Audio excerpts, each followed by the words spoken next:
Interview with Harry Ludwig for the Wisconsin during World War II Oral History Project, July 21st, 1992.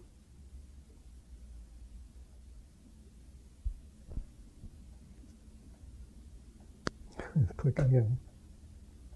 Maybe it'll calm down. I think it's probably fine. Why don't we just start by, let me ask you where you were and when you'd heard about Pearl Harbor and what your thoughts were at the time. Pearl Harbor. That was 1941. Mm-hmm. I was home in Chicago. I graduated high school in 1939. And that's when the war started, but not Pearl Harbor, but before that.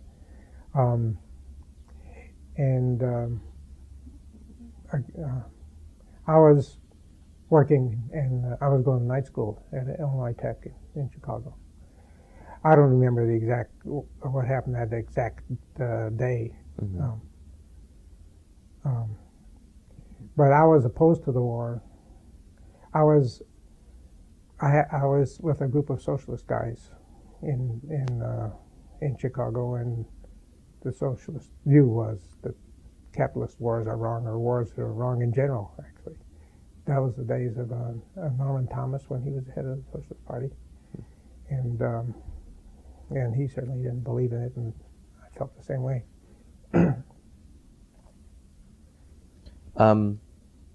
For a number of socialists I know, once the war started in the United States, allied with the Soviet Union. Yeah, they were really communists, I guess. Yeah, the opinion changed. That didn't happen with you and the group that you were hanging out with. No, socialists and communists were antagonistic, actually. Mm-hmm. Now, I was kind of a hanger-on. I wasn't I just had friends who were socialists. Well, I guess I was one too, but I mean, it was not. I wasn't a leader or anything like that. But I believed that was the right way to be. How did your activity in socialism begin? I guess it was a kind of a radical neighborhood. I'm Jewish, born Jewish anyway, and I was with a group of Jewish guys who had a radical, more or less radical upbringing, and we went to. Well, they went to Marshall High School, which is a kind of a very liberal or almost radical high school in Chicago. I did go to a technical school because I was interested in engineering, and so I was really quite different from the typical guy who was very social minded. But I did hang around with those guys. That's where I got my ideas. What were some of the first changes that you remember after the war began? Either in your life or in things that you saw in general? Well, around that time I was working and going to night school. Must have been. This was 41, you say? I was 20 years old. And I was working for Western Electric in Chicago. And one of the first things that happened that really bothered me was that they were requiring people, or almost forcing people, to buy war bonds, which I didn't believe in because of my pacifistic beliefs. So I quit Western Electric at that time, and they were slowly starting to do more war work. So that's what I did, and I think it was in 42 when I also had Quaker friends, people who had studied some about Quakers, and that sounded good to me. So in 42, and by that time I had my 1A classification, which I was appealing. See, this was a Jewish, pretty much Jewish draft board, Jewish section of the city, and they were almost all, in favor of the war, of course. Mm-hmm. So when I quit, didn't know what else. Actually, I was kind of expecting to go to jail. So the Quakers had a work camp in Indianapolis, where they were helping a Negro settlement house build a new building. So I signed up and I went there for a summer. And then after that, I got a scholarship to Pendle Hill, so I was there for a year. But I guess that was probably one of the first things that made me really active was when Western Electric started doing war work and requiring loyalty from the employees. So did you go down to Indianapolis then prior to your actually being drafted? Yeah. See, I didn't have any work then, and I was kind of in between, waiting to see what would happen. And the appeal took a long time. So I did go to Indianapolis that summer, and then that turned into Pendle Hill for a whole year. Did you feel like going and taking part in this American Friends Service Committee project, and then going to Pendle Hill, so in sort of becoming active or involved in some Society of Friends activities would help your classification struggle? Well, I didn't really think of it that way. I don't think. It's been a long time, but I'm sure it did. I think that, I don't know this for a fact, I guess, but I think I heard that the head of Pendle Hill, Howard Benton, went to the draft board in Philadelphia and talked with them about me. I think that may very well have happened, and that may be why they reclassified me to 4E. But that wasn't in my mind when I first started. Actually, it was just something to do because I was waiting and I didn't know what, go to jail or what.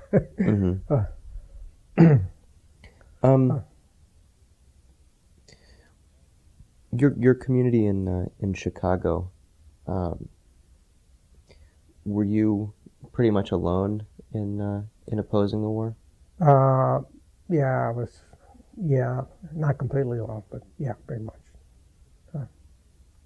Because as you say, a lot of people who are opposed to wars in general, pacifist people. Before that, I had belonged, and other people had belonged to the War Resisters League or the Fellowship of Reconciliation before. But then when the war started, most of those people changed.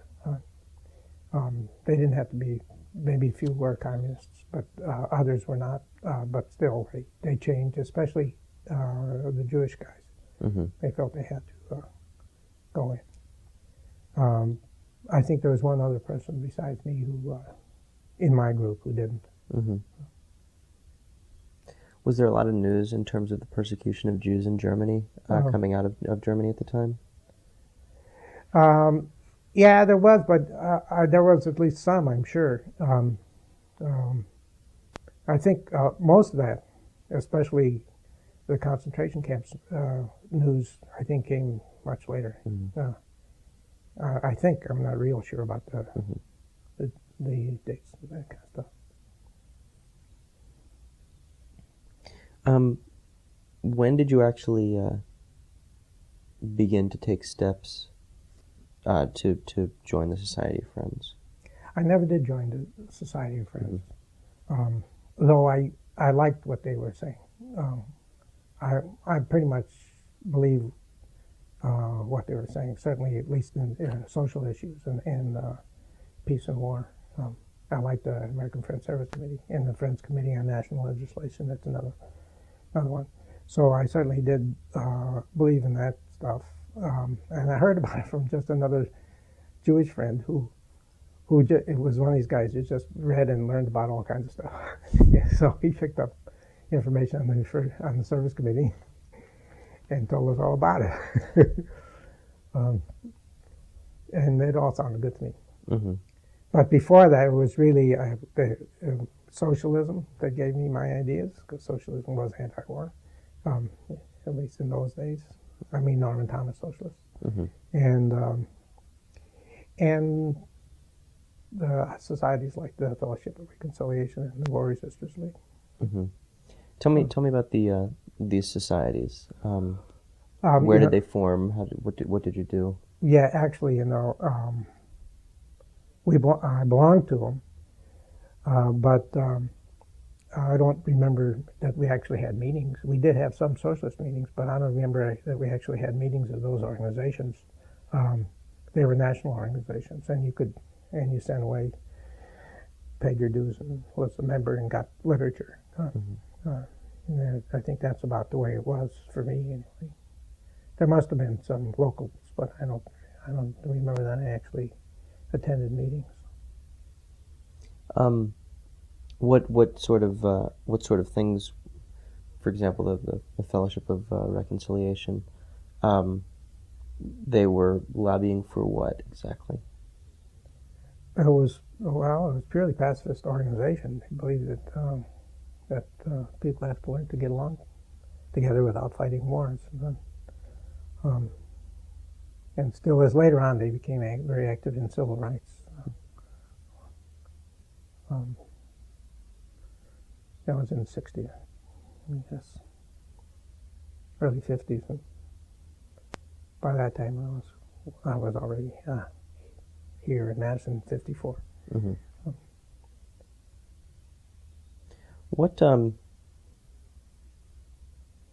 What motivated your decision to become a conscientious objector? When did you know that you just couldn't partake in the war effort? Mm-hmm. I'm not sure, but I think maybe before I was 18 years old, maybe 16. That people, my friends, we all thought all wars were wrong, and that there had to be a better way to solve the problems.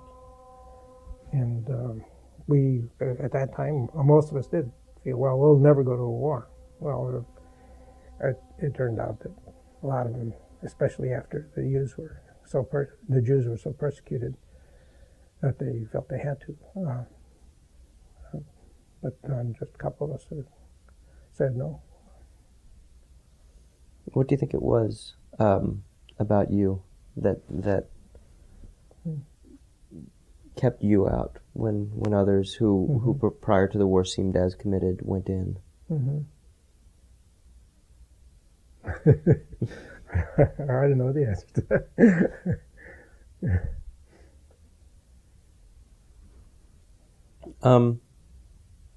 How did one go about trying to become a conscientious objector at this time? I remember the War Resisters League did recommend that when you belong to War Resisters League, you say that you will never participate in war, and I think they recommended that you sign statements and try to remember things that you read that influenced you and so on to make sure that you had a good case for being a conscientious objector. My case, I suppose, was not real good because I did not belong to an established pacifist church of any kind. Although there was a Jewish pacifist organization. In fact, a number of other religions had pacifist groups, but there was that difference, and I certainly didn't convince my local draft board. So what were the steps then that you had to take? Well, you then appealed, and if you would above that local draft board, and I don't know who would be in Chicago. I think by that time I had appealed, but by that time I was in Indianapolis at this service committee war camp, mm-hmm. and then on to Pendle Hill.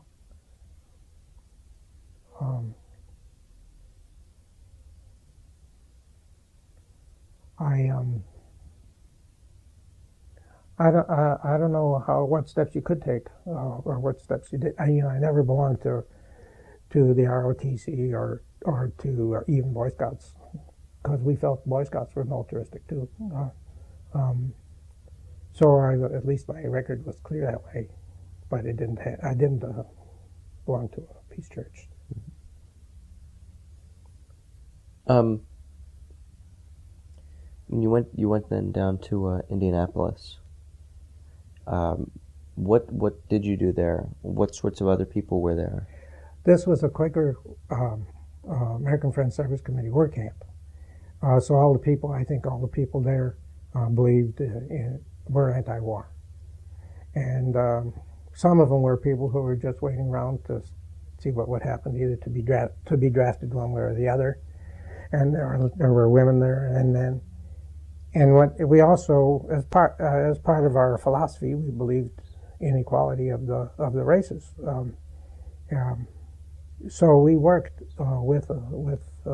we lived in a black neighborhood, and we worked with them tearing down an old tile factory to get bricks to build a new settlement house. I think it was in line with what we believed, that you had to solve the problems which make wars before they turn into wars. So that's what we did. What was the reaction of those around you in Indianapolis? Not the most racially open city. Oh, that's right. They're a very strong American Legion town, but we were in a way isolated in the black neighborhood. We were busy doing our work, and we did do some things. I don't remember exactly what, but we had picnics in other places, and we may have even marched downtown. And we were downtown, you know. I remember that when we did go downtown, everybody who was white looked so strange to us, being in the black neighborhood day and night.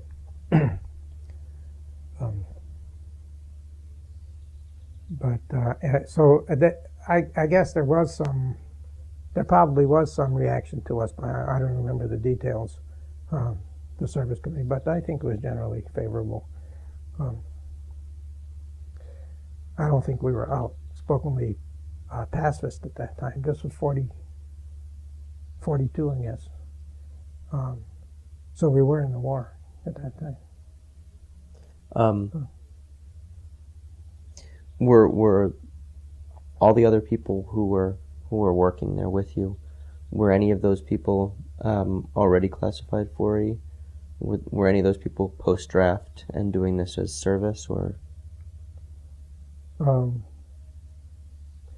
they weren't doing it as service, I don't think. Well, no, I don't think they were. They might have been, I guess, but I don't think they were, unless it was possibly the leaders who they were Quakers. I think mostly they were probably they may have been 4E, but they were waiting to be sent somewhere. Mm-hmm. How did you hear of it? I think just some of my friends in Chicago told me about the service committee work camps, and sounded like a good thing to do. I was waiting for them.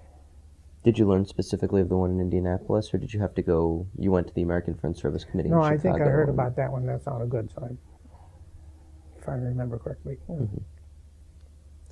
Mm-hmm. How do you think it was different to try to be classified as a conscientious objector in the Second World War than in wars since or before?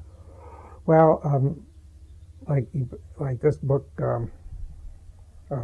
you probably have heard about. It was called The Good War, written by. Right, that's Turkle. Yes, that's Turkle. Yeah, and because people did generally feel that was the good war. That was, if there ever was a war that was worth fighting for, that was one. I believed that all wars, big wars, were not good.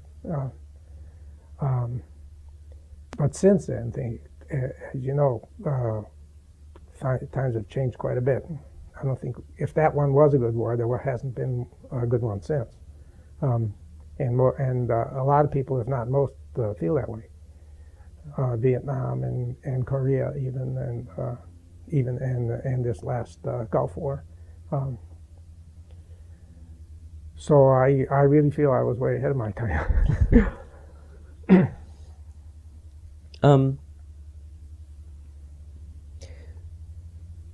Do you feel like any of your religious background, in terms of Judaism, went into this decision?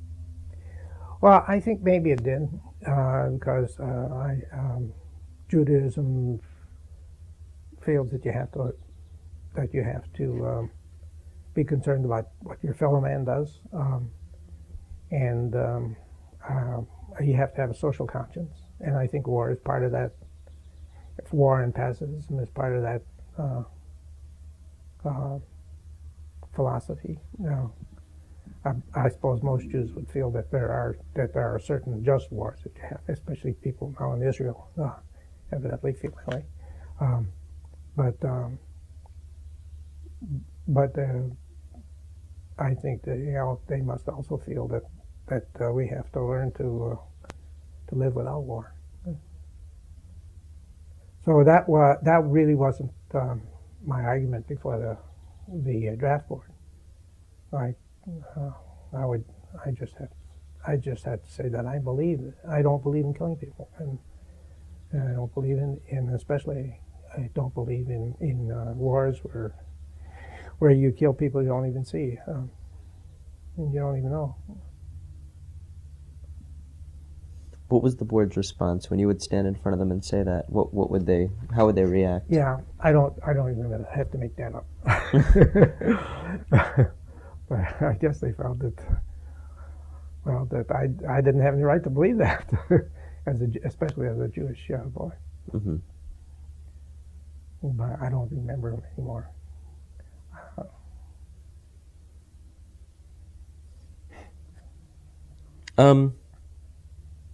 Okay, so after you were in Indianapolis, then you went where? Then from there I went to Pendle Hill. Okay, and you said you'd gotten a year's scholarship. Yeah. Mm-hmm. Okay, and what were you doing in your time at do you know about Pendle Hill? You probably vaguely, but let's get it on tape. It's a kind of a graduate school for Quakers. It's pretty much a religious school, but it's also a very free school. So you go there for a year or as long as you can, sometimes less, and you pick a topic and you try to learn about that. I had maybe I had more freedom than most people because there. I mean, I didn't go there for any specific purpose. I went there partly, I suppose, because I was still waiting to find out what was going to happen to me, and it sounded like a nice thing to do, but I had no strong feeling about going there and learning about religion or anything like that. I worked, too. That was part of the deal, just general maintenance work. So... But they had interesting people. They had some refugees there from Germany, for example.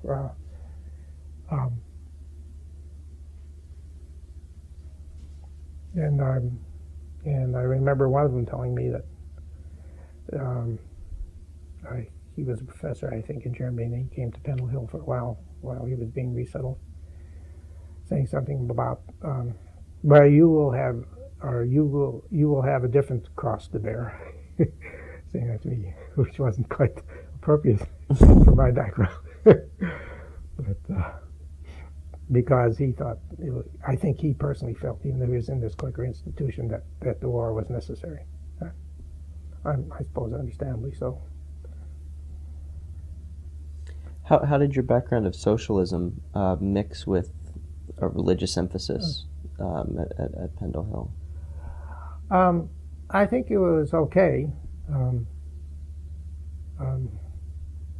I remember one time we were all doing dishes together, and I was pretending I was that I was a capitalist boss, and I was cracking the whip and telling him to work harder doing the dishes and so on. And they thought that was funny.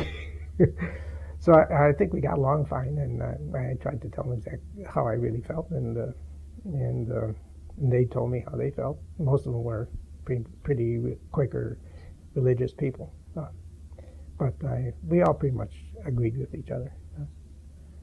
So it certainly was a good experience. But you're Yeah, in other words, there weren't any differences. I think hardly. They weren't all socialists, but they must have had some socialist ideas. I guess what I'm wondering is with your background in socialism, did you feel a bit skeptical of religion as a general rule and of belief? Yeah, I still do. Yeah. Mm-hmm. And so where did in terms of that, where did that put you amongst a group of people who presumably were very devout? Yeah, well, they were certainly very liberal people who believed that everyone has the right to his own ideas, and they believed that you can do good even if you're a socialist or a Jew or something else.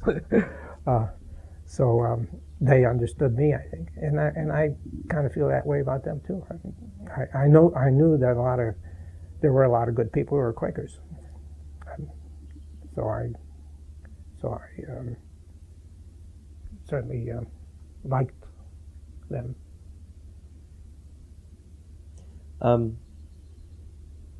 So what were you studying then over the course of that year? I don't think I remember what it was, because I don't think it was anything profound.